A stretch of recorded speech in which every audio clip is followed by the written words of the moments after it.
Hey, what's up everyone? Welcome to RemyFIT Radio, where you can learn my philosophies on health, performance, and lifestyle optimization that I have learned from the years of experience as a health and performance coach. I'm your host, Brandon Remy, and let's get into it.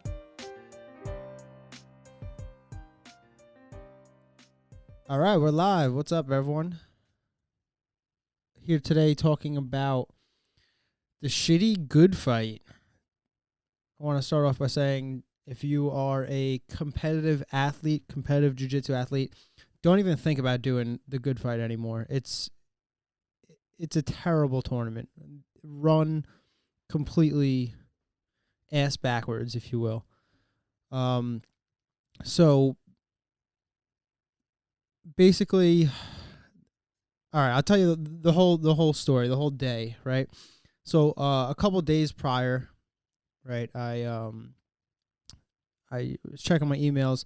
They had emailed me about, showing up on time and how 11 o'clock weigh-ins, like, don't be late or you won't be able to compete. So I drive all the way to Jersey, 2 hours, and I get there, like, at 10:30, so a half hour early. I didn't fucking weigh in until 1:30 p.m. in the afternoon. Like, are you fucking kidding me? So I sat in my car from 10:30 until 1:30 in the afternoon. And that was just because they can't run a tournament properly. So we weren't allowed in the building until, we weighed in and all that. So finally got to weigh in around 1:30 and then, sorry, having a little problem with my headphones. So finally got to weigh in at 1:30. We were supposed to weigh in at 11, right? We were supposed to start at 12, and then for the gi, and then NoGi was supposed to start at 4:15. Like I said, didn't weigh until 1:30. Didn't get my first gi match until 3:30, and I didn't get my first NoGi match until 7:30 p.m. By 7:30 p.m., I thought I was going to be home, or at least on the way home. I didn't get home until fucking 10:30 at night, right? The shit was crazy. It was a terrible experience, right? It was a terrible tournament experience. I had a decent day. I wouldn't say it was great. It wasn't bad. I learned a lot, hit a lot of nice moves, a lot of, good submissions. So I'm not like super upset about it. I did bump up a weight class. So a couple days before the tournament, I was checking the just like it's not even like a bracket sheet. It's just like all the names of people who signed up for the tournament. So I was checking. I was gonna go 155. And there's only like me and I think one or two other people at Blue Belt 155. So I wasn't going to waste my time, drive to Jersey to do a fucking round robin of 3 people. So, I bit the bullet and I bumped up a weight class. And I competed at 170, Blue Belt 170. I weighed in at 165 with all of my clothes on. I had a sweatshirt, a shirt, sweatpants, the whole 9 yards. So I was probably around, I'm going to guess around 162, 163. Because I think I even stepped on the scale with my moccasins. So I was definitely underweight. Like I said, I'm not making excuses or anything, but 170 is just not where I need to be. It's not where I can be competitive. Unless I take it seriously and I start to weightlift again and really like be a 170 pounder. But at the weight I am right now and my body size, my frame and all that, I'm really a 155 pounder. I mean, like, honestly, a 160 or a 165, like, that would be great. I really think that they should make some more weight classes, maybe every 10 pounds, every 8 pounds, something like that. But nonetheless, I went 170. I did okay. I took second in NoGi and third in the gi.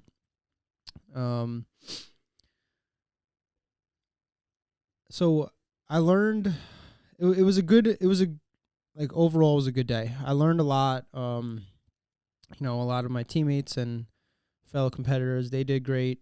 Um, but so I want to get to what I learned specifically for me. Right. Number one is I'm not a 170 pounder. Like as soon as I tied up with those guys, you could just tell. Like I felt strong, and even one of the kids after the match told me, he was like, "Yo, you felt really strong out there," and which is nice to hear because, like I said, I bumped up a weight class. I didn't particularly feel strong. I felt capable, like I felt like I was holding my own, and my technique really really picked up where my strength and cardio were lacking. But nonetheless, I'm not a 170 pounder. I would need to like really, like I said, commit to being 170 pounds. Like eat like it's my job, work out like it's my job, and then also train. So I'm just not willing to do that. Not willing to put in all of that work. Like I like to compete, but I also like to like live my life. I'm not a competitor. It's just not something that I like. I'm not trying to be the best jiu-jitsu competitor, in the world or here on Long Island or anywhere, I'm just trying to be a above average jiu-jitsu practitioner and, win a couple tournaments here and there. But for me to really, I really have to do a lot of work to get to 170. I mean, it's hard for me to stay at 165. Like I have to eat a lot. If I kind of do my normal routine of like fasting and eating a smaller meal or 2 meals a day, I'm really like 158 pounds, like 160. So, excuse me, cutting down to 155 is where I like to be. So number one, I learned that strength. I just wasn't strong enough for 170. Like I said, I was holding my own, but I didn't feel like I had the upper hand in the strength. Now, like I was talking about on the Jits and Tits podcast, shout out Jits and Tits. If you haven't listened, go listen.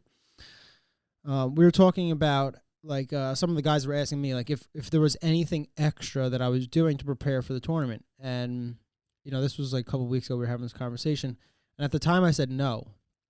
Like there wasn't anything like specific other than like just going to practice and like, training hard and maybe doing a couple extra rounds, but nothing like extra outside of the jiu-jitsu gym.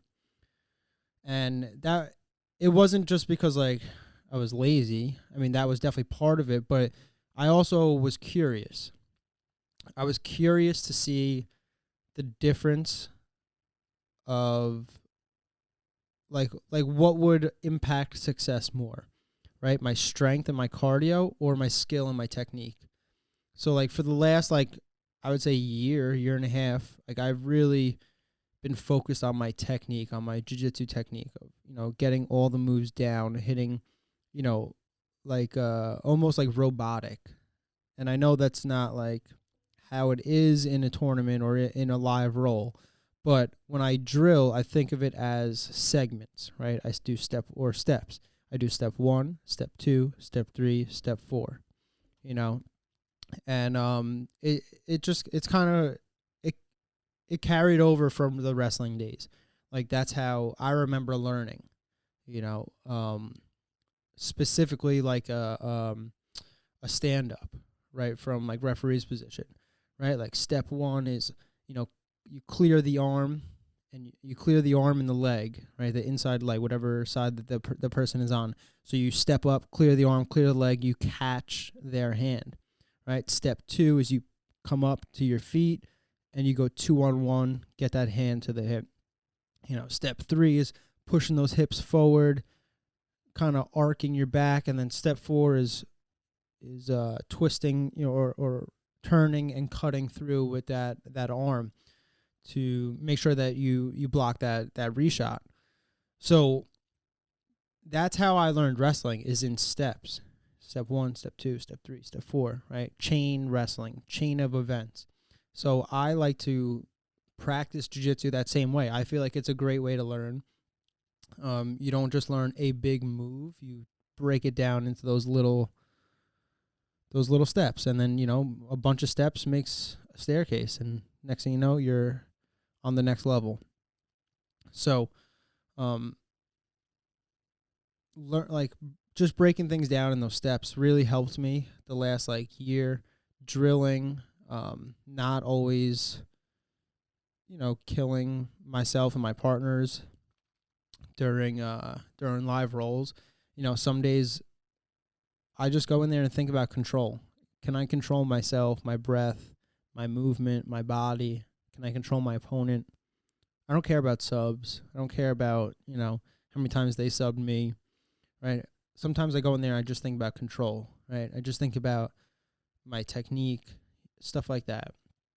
And so, getting back to, what's better, technique and skill or strength and cardio. And I don't necessarily think one is better than the other. Obviously, to be a complete athlete, you have to have the whole package. But I think that if you have to only focus on one, I would say technique and skill. Because, like I said, I did pretty good. I mean, for just an average person, people would be happy about that. About second in NoGi and third in the gi, right? An average person would be like, yeah, I was on the podium. It was a great time. It's a little below average for me, right? I hold myself to a higher standard. So, but nonetheless, that's where the strength and the cardio really kicked in. So that was my big downfall was obviously not being as strong as the 170 pounders, but then also my cardio. I felt it right in the first match, and I don't know if it was so much my cardio or if I just wasn't ready because I was sitting in my fucking car for 4 hours. But regardless, I definitely needed to do more cardio. And like I said, if I'm going to go up to 170, I have to, continue working out and packing on some muscle. But I think my technique really saved me. It really helped me a lot. It helped me control the situations in the match. It helped me control my opponent, right? I was controlling my breath. I was trying not to breathe out of sync and out of cadence. I was really trying to breathe in through my nose, out through my nose, in through my nose, out through my nose. And I've said this before, and I'm probably going to say it 100 more times or probably 1,000,000 more times, right? When you can control your breath, you can control your body, right? When you can, your mind. When you can control your mind, you can control your body. And when you I can't even fucking talk today. When you can control your body, then and only then can you think about controlling someone else, right? And that's kind of my thought process when I went into this tournament, right? Stay calm, stay collective. Don't blow your load in the first fucking minute of the match. Although it is a sub only, it's an 8-minute match, So conserve your energy and use it sparingly. Use it with intention. Don't just go out there, try and wrestle people down to the ground. Because, it's not a points tournament. So, that was one of the other things I learned was, strategy. Do I go out there, balls to the wall, and try and tap this fucker out in a minute, or do I go out there, relax, stay calm, kind of see what happens, go with the flow, and attack subs when they present themselves? And that's what I did, and I think it really helped the success that I had that day. Like I said, I think if I would have went 155, or if I would have been a true 170 pounder, and I was focused on my cardio for maybe the past month or so, I think I would have took double gold. The kid who beat me in NoGi he was good, but he was relentless. Just kept coming at me and passing my guard, and I just couldn't keep up. And then especially because he was 170 pounds, then once he passed my guard, it was like hard to regain guard. And although our finals match was a really good match, it was a lot of back and forth, a lot of scrambles, which I kind of feel like I had the upper hand on the scrambles. I didn't have an offense off of those scrambles. I couldn't find a submission, off the scramble. But it was a good day all in all. I learned a lot. I learned, like I said, some mistakes in my game, some holes that I have to fill.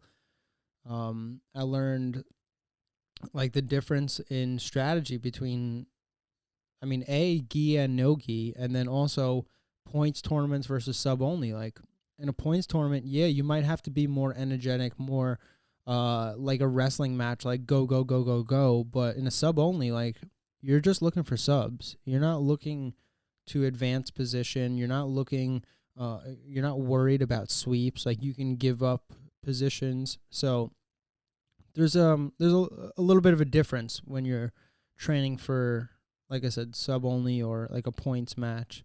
And then also what really clicked in my head was, once again, we talked about this on Jits and Tits, the never ending debate of gi and no gi, right? Is it the same thing or are they completely different sports? And I understand both arguments, but I truly believe, like, after what I experienced on Saturday, I believe it's not two different sports, but it's I'm trying to think of a good way to explain this. It's like two different avenues of the same sport. Like my friend Nick put it good, how he explained it was, it's like baseball and softball, right? You're, either sport, you're hitting a ball, you're running around bases, you're using a bat, a glove, all that shit's the same, but there are they're different. They're two completely different sports, right? One is getting thrown at you 100 miles an hour, and it's a small, tiny ball. The other one, if you're playing like slow pitch, right? It's slow and it's arc. Like you might be a great baseball player, but then you go play slow pitch softball and you can't hit the ball for shit, right? Or vice versa, or even like collegiate softball. Like those girls, they throw it fast, but it's also different. Like the spin is different.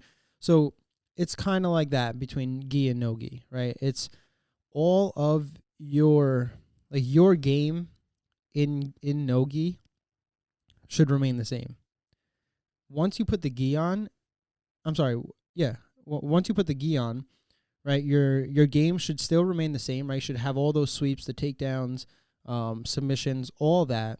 But now the gi is a tool that you can use, right? And it's an extension of what you were able to do, right? So once again, like you always have that baseline of grappling. We'll call it grappling, right? Submission grappling. But then when you put on the gi, it just opens up doors. It opens up a lot more things to do.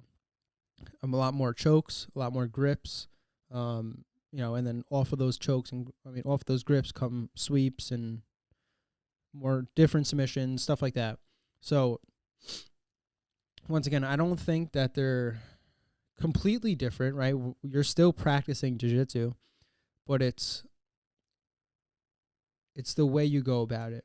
And we were talking the other day, me and all the guys at Jits and Tits, and some of us felt one way, some of us felt the other, and I think that it depends person to person, right? And this is kind of what I was trying to get at the other day when I was talking about this, is if your jiu-jitsu game is simple and effective, right, you just go for basic things. And I don't mean like not advanced, but I mean like, arm bars, triangle chokes, guillotines, Kimuras, Americanas, like the original jiu-jitsu. All of that shit is still applicable in the gi, right? But now you have the gi as a tool to build off of that, right? So it's like I was saying the other day, you don't throw out your whole game. It just evolves, right? And then it depends person to person, right? Someone like me where I'm very athletic, right? I like to use my athleticism to my ability, right? So I'm going to invert. I'm going to try and go underneath you and around you and over the top. I'm not going to try and run right through you, right? I'm not playing smash mouth football, right? That's not me. I'm more of, say, like collegiate option, you know?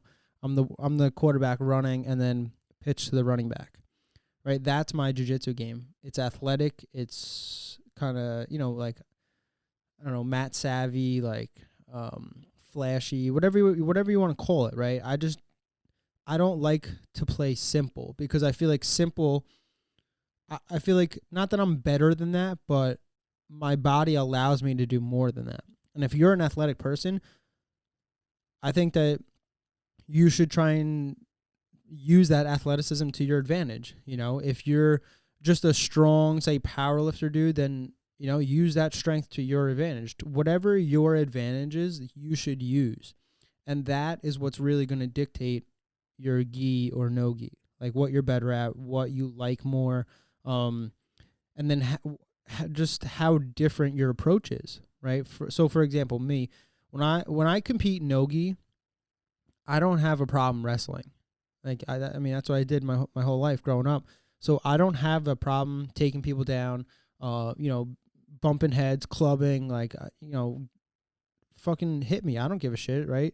But when I put the gi on, I don't want to do that, right? I want to get a grip, pull guard, De La Hiva, or, whatever. Go under them, try and get ashi, something that's more, like I said, athletic, right? It allows me to use my body to my advantage, right? Especially against somebody who, say, not as athletic as me or not as flexible or mobile. A lot of the positions that I do, like specifically inverting, right? Not a lot of people can invert, and not saying that they can't do it because, like, they're bad, but their body doesn't allow them, right? They're not mobile. They're not flexible. They're, sometimes they're just not athletic, right? Sometimes they're an older, individual who's got aches and pains and, some things they just can't do, but that's not me. I'm not there yet, right? So I am going to use that, my mobility, my, all my strength and all my previous work that I've been putting into my body. I'm now going to use that to my advantage, right? I'm going to, like I said, invert. I can literally get my knees to touch my ears with my neck on the ground, So, like, if you don't understand what I'm saying, like, so lay on your back and you bring your feet over your head behind you and then just bend your knees. Try and get your knees to your ears. It's a tough position to get into, but if you can do that, it opens your game up to be able to do a lot more different things. And I just feel like if you don't, you're almost doing yourself a disservice, But once again, it's not like I don't think everyone should be doing this, right? Just like I don't think everyone should be a powerlifter or a bodybuilder or like a CrossFit athlete. Everyone's body is different for a reason, so they can go ahead and excel at what they want and what allows them to excel, right? That's why we have different jobs. Not everyone's a fucking mason or a roofer, right? Some people excel at roofing and some people excel at masonry, right? But if we all were a roofer, then, we wouldn't have people to build the house. We would just have a bunch of roofs, So, like, people need to be different and they need to excel in different things. And that's what makes jiu-jitsu, like, fun to watch, And same thing as wrestling. Like, some people are defensive wrestlers. Some people are very offensive. Me, like, in high school, I think I could have counted on one hand how many times I've shot my whole high school career, But it didn't, I played to my advantage. Like, I was very strong in high school. So, yeah, I was going to stand up and I was going to just try and throw you.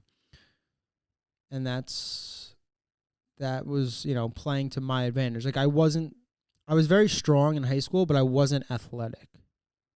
Well, I was always an athlete, but I wasn't athletic, right? I wasn't the true athlete that I am now. Like the way I can move now and the way I can move in high school is two completely different people, right? I might have been like, in quotations, gym stronger, right? I could have bench, squat, deadlift a lot more. I mean, possibly even like 3 times more than I can right now. But I would fuck myself up. Like if me today went and either wrestled or, submission grapple, whatever you want to call it, jiu-jitsu, if I fought myself in high school, me today, I would whoop my own ass, because of my athleticism, my abilities, and everything. So I just think that, long story short, I just think that everybody needs to, like, kind of figure out what your body is and how you can excel. And this goes for anything.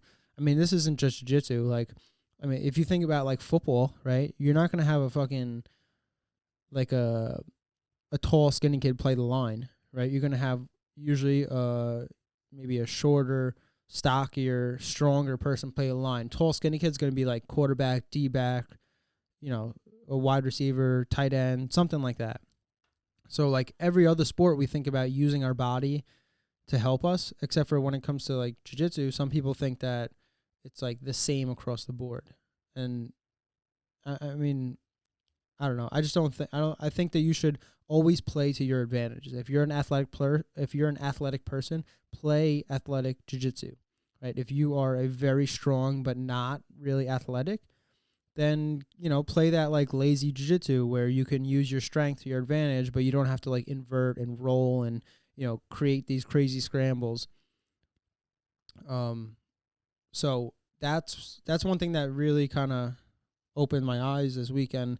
And like I always said, if you know who Gordon Ryan is, he's like literally the best. He's the, whatever you want to call him, the Michael Jordan, the Kobe Bryant, the LeBron James of jiu-jitsu, of NoGi jiu-jitsu, right? But he claims that he is the best, right? The best of the best across the board. I mean, maybe not across the board, but like he talks very highly of himself. And like I always said that if he really thinks that he is the best, why? Like he already proved that he's the best in NoGi. Like nobody's arguing that somebody else is better.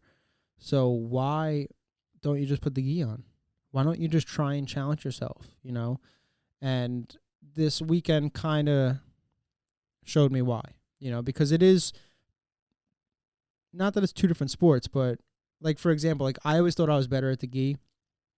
And then the like, since quarantine, like I mean, I've only put the gi on a handful of times and no specific reason. It was summer. We were training outside a lot. So it was fucking hot. We just did NoGi. So, I got pretty good at NoGi. Like I got very comfortable, like learned a lot of moves and stuff like that. And this weekend showed me that all of that time in NoGi kind of took away from my gi. Right. And then probably, I'm assuming, I don't know, but I'm assuming vice versa. If I spent a lot of time in gi, it wouldn't really translate. I mean, it would, some of it, but a lot of those things wouldn't translate to my NoGi game. So it's very hard to be the best at both. You really have to pick one or the other and be the best at that. So that was another thing I learned. And then, so another like crazy thing was I understand now the similarity between jiu-jitsu and chess. Every single match of mine this weekend was a clean slate, right? It was, everyone had their own tricks up their sleeves. Everyone had their own opener, their own submissions they were after, right? And just like when I play chess, if I play, Dave or Nick or Terrence or Ronnie or Luigi, they're always going to open up differently. I mean, every once in a while, yeah, they might open up the same. But if I play two people back to back, their first move is going to be different for the most part. right? Or say their first 5 moves is going to be different. Same thing in jiu-jitsu, right? Like a couple of people I wrestled, a couple of people I immediately got grips, pulled the guard, like the first kid I fought NoGi, we wrestled for about first 30 seconds, and I could tell he was a wrestler, and I didn't know. I felt comfortable. I definitely felt comfortable. I didn't think that he was going to take me down. I didn't feel threatened or anything, but I just knew that 2 wrestlers going head to head is going to be tiring. So I sat down and I pulled guard, and shin to shin, I butt scoot in, shin to shin, went right into outside ashi and belly down straight ankle lock. Won in, I think it was like 45 seconds. But if I didn't make that shift, if I didn't change, if I didn't play a different game than what I mentally thought I was going to do, who knows how that match would have went, right? And that's what I mean by like chess is jiu-jitsu and jiu-jitsu is chess. Like every single match is different. Every single opening, every single sequence of events is different, right? You might play someone in chess and yeah, their first 5 moves are the same, but you're also moving, right? They're doing one thing and then you're basically replying, right? Or reacting. And same thing in jiu-jitsu. If someone could sit down, pull guard, go shin to shin, but then they could not do what I did, right? They can go for another move, and you would never know, Same thing in chess, right? It really opened up my eyes as to like how similar chess and jiu-jitsu are. Every single match and every single chess game is completely different, even though all the rules are the same, all the pieces move the same exact way, but most likely you're probably never going to play 2 of the same games, and you're never going to have 2 of the same roles. It's always, always, always different.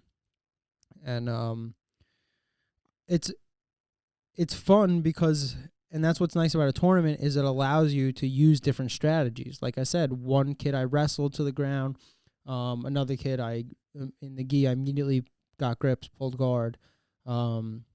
Some kid pulled guard on me. I had to pass his guard, right? So every single situation is different. And it was just a very cool learning experience. I learned a lot from the tournament.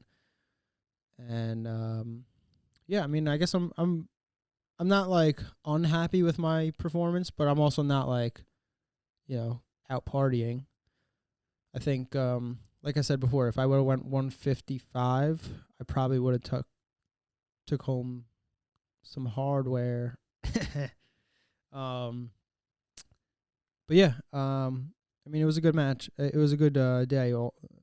Not really, but it was a good learning experience. Learned not to do the good fight ever again. I learned a lot about myself, my game, my mentality, like going into it. I was kind of already done by the first gi match, I'm like, fuck this. Like, I just want to go home at this point. And that really took a toll on me, my first match. And, it went almost to the end. I think we were in our 7th minute before I subbed him with an arm bar. Or, a knee bar. But I had the chance to sub him a couple more times, like earlier on. And I was just drained, like mentally and physically. And I think a lot of that physical, a lot of the physically drained, I don't even know how to say this, but me being physically drained, I think a lot of it came from being mentally drained, right? Having to use my mind to, sit in the fucking car for 4 hours. Like I didn't know what to do. Like I didn't want to start to warm up and then be shot, but I also didn't want to just sit there and be shot, so it was a lose-lose situation for me from the beginning. So, with all the bullshit that the tournament put us through, I think it was a pretty successful day.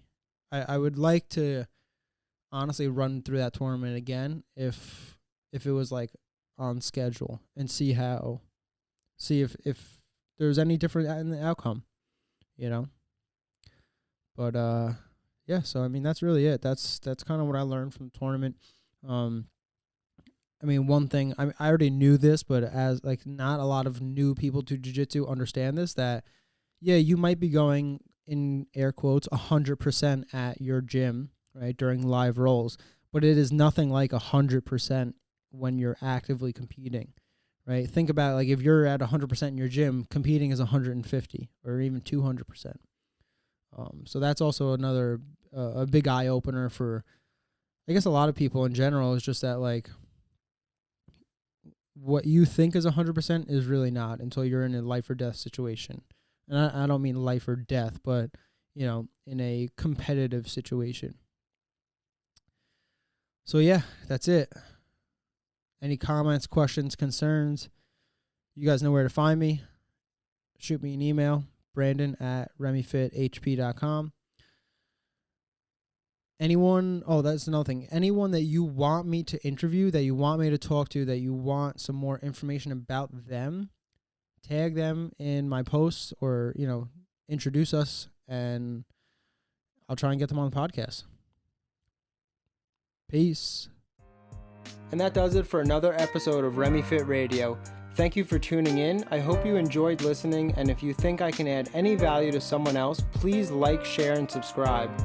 If you would like to learn more, or you are interested in my online lifestyle optimization course, head over to my website, www.RemyFitHP.com, and follow me on Instagram @BRemyFit.